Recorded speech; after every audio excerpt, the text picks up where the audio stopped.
Le dollar a augmenté très fortement cette semaine face au shekel, principalement pour des raisons psychologiques, mais aussi pour des raisons économiques de rentabilité du dollar.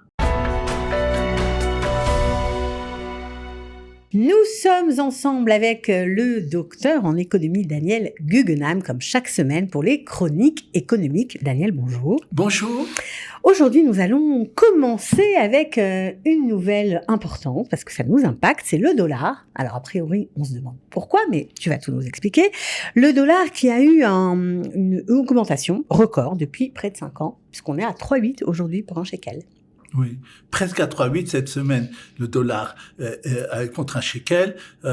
Et donc, effectivement, comme vous l'avez rappelé, c'est un record de près de 5 ans, 4 ans et demi. Qu'est-ce qui est arrivé? En fait, on peut s'étonner.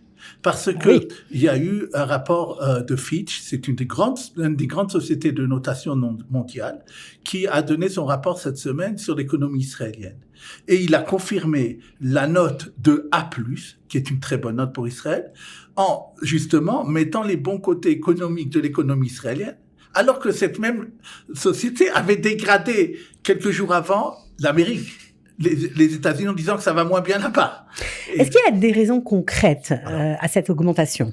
Alors, justement, si on regarde sur les chiffres, d'ailleurs, on voit le niveau de chômage est revenu à la situation d'avant le Covid, donc un plein emploi. Donc, ça va, point de vue de la croissance, point de vue donc du marché de l'emploi. Donc, on peut s'étonner. Qu'est-ce qui a pu justifier cette brusque descente du shekel par rapport au dollar?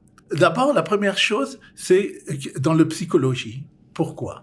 Eh bien, je pense que tous les auditeurs ici voient ce qui se passe, point de vue général en Israël, la situation, on dirait, au niveau humain, les problèmes politiques, le fait surtout... La société est un peu déchirée, en tout cas, on veut nous le faire croire, mais bon. Tout à fait, et surtout le fait que Netanyahou ait convoqué les chefs de l'armée israélienne en leur disant « J'entends que vous semez la panique dans le pays en disant que les gens veulent plus se présenter et qu'il y a un problème pour l'armée israélienne. Sachez d'ailleurs qu'il n'y a pas que les Israéliens qui entendent ça, mais peut-être nos ennemis. Et en plus de cela, ce genre de rencontre et dont la presse a fait écho, ça c'est sûr que point de vue des investisseurs, ça joue et donc les gens. Donc ça joue en notre défaveur. Tout à fait, et les gens peuvent se dire, ben alors quand même Fitch a quand même parlé de problème à terme de la réforme judiciaire et on voit que maintenant effectivement il y a un problème, donc on va vendre notre shekel qu'on a. Donc ça c'est une chose qui est arrivée. Donc les gens vendent leur shekel de façon pour acheter le dollar. Ils n'ont plus confiance dans la société israélienne. Il y a eu deux choses techniques qui se sont faites, c'est que ces derniers jours, la bourse américaine est commence un peu à baisser. Et dans ce cas-là, comme il y a énormément d'argent qui est investi par les caisses de retraite et autres institutionnels israéliens en Amérique, dans les bourses américaines, Nasdaq et compagnie, quand ça baisse, automatiquement, ils sont obligés d'acheter du dollar pour se couvrir. Les bourses là-bas leur demandent. Et donc, comme le marché, de toute façon, des devises en shekel dollar n'est pas extraordinairement grand, point de vue du volume, quelque chose comme ça, ça joue aussi. Okay. Donc, maintenant, il y a une dernière chose pour dire qui est, et la presse israélienne financière en a fait écho, qui est une tendance, qui est quelque chose mais qui joue aussi un petit peu là-dessus. Je parle souvent ici de ce qu'on appelle les SICAV monétaires. Les casse-pites. Le casse-pites, je vois vraiment que j'ai fait vraiment une bonne élève. Et comme il existe des casse-pites en shekel, il existe aussi ça en dollars. En dollars. C'est un produit très sûr. Il est uniquement placé ou dans des dépôts à terme ou dans la Banque d'Israël. Je parle pour les casse-pites en Israël. Maintenant, également, il y a des avantages fiscaux à l'heure actuelle. Tout ça fait que, comme j'ai expliqué, il y a un engouement des Israéliens pour ça, surtout que maintenant, les taux étaient tellement forts, ça rapporte presque du 5% par an. Est-ce que ça a augmenté vraiment? On a des chiffres? Oui, pour les casse-pites shekel, oui, on a des chiffres. On voit la rentabilité. D'abord, c'est près de 5% maintenant par an. Ça veut dire plus de 0,4 par mois. Et les Israéliens se ruent dessus. Maintenant, ce qui se passe, c'est qu'en dehors justement des casse-pites shekel dont j'ai parlé jusqu'à maintenant. Les casse-pites en shekel, ouais. Il y a ce qu'on appelle les casse-pites dollarides. C'est-à-dire qu'on n'est pas obligé d'acheter des dollars pour ça. On a un shekel et on dit on va à la banque, on dit je veux acheter avec mes shekels une casse-pite dollaride sans changer en dollars. Simplement être indexé au dollar et que cet argent soit passé en Amérique, en Amérique, peu importe, sur le dollar, sur le taux que donne le dollar le plus sûr. Et les banques en Israël acceptent de donner maintenant du 6% sur le dollar, donc c'est très important. Et il y a même, en Amérique, c'est la même chose, la Fed donne aussi ces taux-là, et les banques américaines très sûres donnent même des taux un peu plus importants, et donc ça fait une très bonne rentabilité. Depuis le début de l'année, vu la déviation du shekel par rapport au dollar, et vu le rendement que ça donne point de vue intérêt sûr, ils ont augmenté, je parle de la rentabilité, jusqu'à maintenant, de janvier en août, 18% de rentabilité. Donc c'est énorme. Or, les épargnants israéliens, même les petits épargnants, se disent, bon, de toute façon, le dollar augmente. Moi, c'est liquide. Et moi, je vois que ça a rapporté tellement maintenant. C'est un placement sûr. Allons-y. Voilà, allons-y. Les conseils financiers sûrement le conseillent aussi aux gens. Voilà, et donc, ça joue aussi parce que pour pouvoir pour pouvoir placer du cash dollarite, alors les grands les boîtes qui font ça, d'investissement achètent du dollar. Donc ça aussi, ça fait. Donc toutes ces raisons cumulées font que le dollar s'est renforcé par rapport au shekel. Et maintenant un sujet qui nous touche, on en parle souvent ici, c'est l'inflation. Qu'en est-il pour le mois de juillet? Ça a augmenté ou ça a baissé? Donc l'inflation est plus basse que prévu. Ça a augmenté, mais moins que prévu. Moins que prévu. Plutôt une bonne nouvelle. Voilà, tout à fait. Elle a été de 0,3%. C'est-à-dire 3,3% sur un an, alors que les économistes avaient parlé de 0,4, 0,5. C'est d'ailleurs le troisième mois où on est moins, où l'inflation qui est plus basse que ce qui était prévu par les économistes. Donc c'est bien pour les taux d'intérêt qui vont peut-être, qui vont cesser peut-être d'augmenter, on peut rêver. Oui, que je l'ai dit ici plusieurs fois, que rien ne justifie pour l'instant, pour la Banque d'Israël, en septembre, maintenant, c'est la prochaine réunion, d'augmenter les taux, alors que la Fed et la BCE fait, puisqu'on a des mêmes meilleurs résultats qu'en Europe et qu'aux États-Unis au point de vue de l'inflation. Il faut rappeler qu'on était au-dessus de 4, on était presque à 5, et maintenant on est 3,3. Or, l'objectif du gouvernement et de la Banque d'Israël est d'être entre 1 et 3%. Il faut faire très attention aussi, il ne faut pas qu'on ait une déflation, parce que c'est problématique pour la croissance d'un pays. On parle de bonne inflation, c'est entre 1 et 3%. Donc là, on se rapproche du taux, en tout cas de l'objectif de la Banque d'Israël. Oui, parce que le mois de juillet l'année dernière était très très élevé, et donc on savait de toute façon qu'on aurait un palier franchement en dessous de 4%, mais arriver 3%, c'est une bonne surprise. Et maintenant, est-ce que il y a le ressenti? Je suppose que des auditeurs peuvent me dire, mais c'est bien gentil, moi ce que je vois c'est que ça continue d'augmenter et même très fortement. C'est vrai d'ailleurs dans certains produits. D'abord, les locations, oui, continuent surtout pour les gens qui sont des nouveaux locataires, c'est-à-dire des gens qui font un nouveau bail par un nouveau propriétaire. Ça augmente. C'est 9%, c'est énorme. Et c'est dû au fait que les taux d'intérêt sur les mashkanta sont très importantes. Donc les propriétaires répercutent sur leurs locataires, ce qui est normal. Et ils veulent une bonne rentabilité sur ils voient aussi de rentabilité par rapport au prix de l'immobilier, donc ils veulent une bonne rentabilité, c'est pour ça que les prix augmentent. Par contre, les prix de vente, d'achat-vente de l'immobilier, on a les chiffres de mai-juin qui sont publiés toujours avec un peu de retard. Eux, ils ont parlé d'une baisse de 0,2%. La baisse continue. Si on se rappelle, l'année dernière, on était sur une année de 20%. Maintenant, sur une année, on n'est plus qu'à 5%. Ouais. Donc vraiment, il y a quelque chose qui s'est passé point de vue de l'immobilier. Pourquoi les gens aussi peuvent se demander que ça augmente? Parce que les fruits et les légumes ont augmenté ce mois-là et les services augmentent de façon générale, et c'est peut-être pour ça que l'inflation ressentie était importante, mais ça reste d'être du 0,3%, ce qui est une bonne performance. Bon, alors on espère que ça va arrêter d'augmenter, ou alors que les salaires vont augmenter à leur tour. On ne sait pas. On peut rêver. Les salaires, je le rappelle ici, sont augmentés plus que l'inflation en un an. Ça veut dire qu'il y a un beau marché de l'emploi. C'est sûr. Mais bon, encore une petite augmentation, je crois que personne ne sera contre.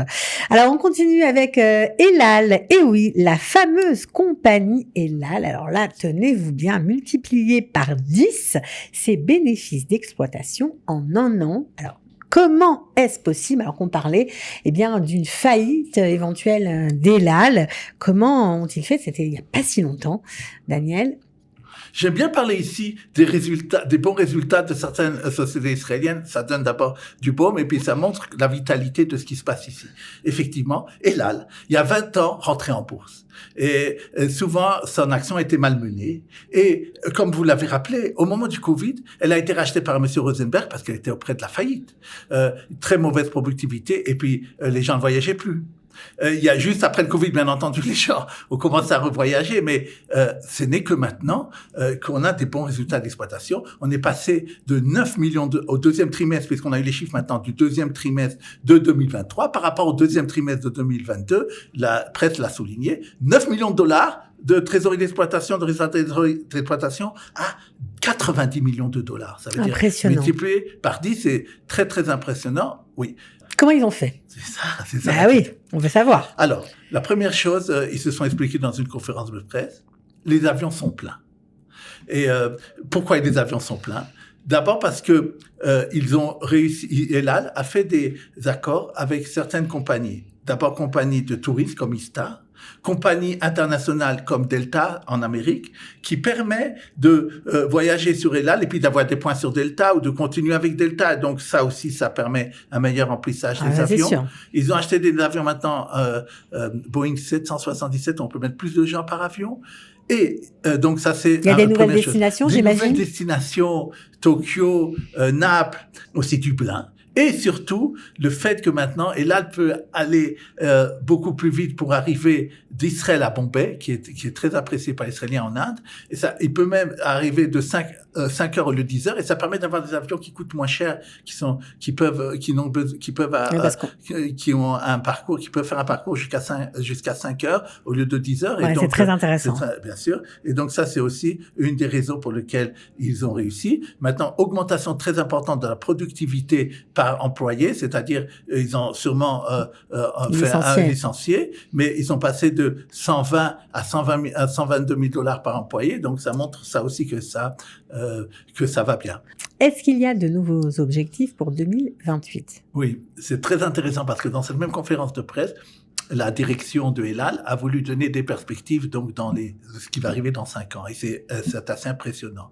L'objectif de El Al, c'est que dans 5 ans, il y a 7 millions de voyageurs par an sur El Al, que le chiffre d'affaires passe de 2 milliards à peu près de dollars où il est maintenant à 3,5 milliards de dollars. Donc c'est des objectifs très très ambitieux qui prouvent que El Al est... Et les actions El Al alors, ça vaut le coup? Voilà, justement, comme moi je suis tellement financier, alors j'adore ça, et j'adore surtout faire gagner de l'argent à nos auditeurs. Au début de l'année, par rapport au début de l'année, le 1er janvier 2023 jusqu'à aujourd'hui, en août, l'action de El Al a augmenté de 73%. Elle vaut maintenant 1,2 milliard de dollars comme prix du marché. Et donc, c'est apparemment ça, ceux qui ont eu le courage à ce moment-là d'acheter ont bien fait. C'est une des entreprises qui a le plus augmenté cette année en bourse en Israël. Magnifique. Alors, on va terminer l'émission, Daniel, avec une nouvelle que tout le monde attendait, il faut bien le dire, puisqu'en plus c'est l'été, donc on a envie de voyager, on a envie de se déplacer. C'est le tram de Tel Aviv qui est enfin ouvert après des années de travaux. Alors où on en est, quelles sont les perspectives, combien ça va coûter, est-ce que ça fonctionne vraiment? D'abord, je dirais que c'est arrivé plus tard que prévu et vous avez parlé d'argent. Il y a beaucoup de retard. 1 an et demi de retard. Ça coûtait beaucoup plus cher que ce qu'on pensait. Combien plus? 70% en plus de ce qui avait été prévu. 17 milliards de shekels au lieu de 10 milliards de shekels quand ça avait été prévu. Alors, ça a mis combien de temps? 8 ans. Vraiment effectif, comme je le dis. C'est beaucoup, pour les gens qui habitaient à Tel Aviv, c'était beaucoup de bouchons, beaucoup de bruit, pour la vie quotidienne, des grands problèmes. Et c'est pas facile. Ils n'ont pas terminé parce que d'ailleurs on prévoit de commencer maintenant une deuxième ligne. Alors la ligne existante, elle va d'où à où? Oui, la ligne existante va aller depuis le début de Rishon LeZion pour l'instant jusqu'à Petar Tikva. Incroyable. Oui, c'est 25 kilomètres, c'est 35 stations et maintenant. Quel problème? Que au début ils avaient pensé qu'on aurait tous les 3 minutes des trams. Mais en vérité, ça va être au début que 6 minutes. Est-ce qu'on gagne vraiment du temps alors? Voilà, parce qu'en fait, ils ont calculé pour aller depuis justement le début de Rishon LeZion jusqu'à Petar Tikva, du sud au nord, ça va mettre 1h15. Surtout parce qu'une grande partie des stations sont au-dessus du sol. Une partie est souterraine. D'ailleurs, Une partie est aérienne, ouais. je dirais, dans la partie souterraine, il avait été prévu des WC, mais il n'y a pas eu 7 millions de shekels pour les faire fonctionner. Donc, pour l'instant, ça sera sans fonctionnement de ça, sans WC. Et pour revenir, là, ce qui s'est passé, c'est que la partie qui est au-dessus, ils vont devoir aller tenir compte des feux rouges, puisqu'ils sont dans la circulation. Et en fait, ils ont calculé que ça sera plus ou moins le même temps que maintenant. Mais quand même, on pense qu'il y aura 234 000 voyageurs par jour de ce tram, qui va d'ailleurs depuis 5 heures du matin, même avant, jusqu'à minuit le soir. Et même, ils ont décidé jusqu'à 1 heure avant Shabbat. Il y a eu des grands problèmes là-dessus aussi. Et aussi la suite de Shabbat, ça va fonctionner. Donc, ils ont fait des efforts aussi à ce niveau-là, mais effectivement, c'est un problème. Maintenant, ce qui se passe, c'est que, comme c'est un premier pas, parce que ça veut dire que des gens qui maintenant prenaient la voiture ou d'autres moyens pour prendre quand même le tram. Donc, on espère qu'à ce niveau-là aussi, ça va désengorger un peu la ville. En tout cas, c'est quand même une avancée, même si les habitants de Tel Aviv ont souffert beaucoup de la poussière, des travaux, etc. Ça va quand même changer considérablement le visage de la ville, la moderniser encore et encore. Donc, c'est plutôt une bonne nouvelle, je pense. En tout cas, merci Daniel pour toutes ces informations toujours intéressantes. On se retrouve la semaine prochaine. Avec plaisir, merci.